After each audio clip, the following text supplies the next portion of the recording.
తాము చంద్రబాబు వైఎస్ రాజశేఖర రెడ్డి వంటి వారితోనే కొట్లాడామని, కానీ వారి కింద రేవంత్ రెడ్డి ఓ చిట్టి నాయుడు వారి బీఆర్ఎస్ వర్కింగ్ ప్రెసిడెంట్ కేటీఆర్ విమర్శించారు.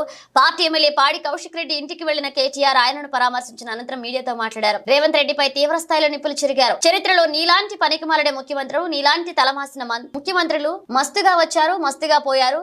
పెద్ద పెద్ద వాళ్లతో కొట్లాడాం, చంద్రబాబుతో కొట్లాడాం, రాజశేఖర రెడ్డితో కొట్లాడాం, కిరణ్ కుమార్ రెడ్డితో, రోసియాతోనూ కొట్లాడాం. ఇలా ఎంతో మందితో తలపడ్డాం. వాళ్ళందరికంటే కూడా నువ్వు చాలా చిన్నోడివి, నువ్వు చిట్టినాయుడివి, చాలా చిన్నవాడివి. మా భాషలో, హైదరాబాద్ భాషలో చెప్పాలంటే నీలాంటి వాడిని బుల్లబ్బాయి అంటాం. నీలాంటి బుల్లబ్బాయిలను, చిట్టినాయుడులను చాలా మందిని చూసాం.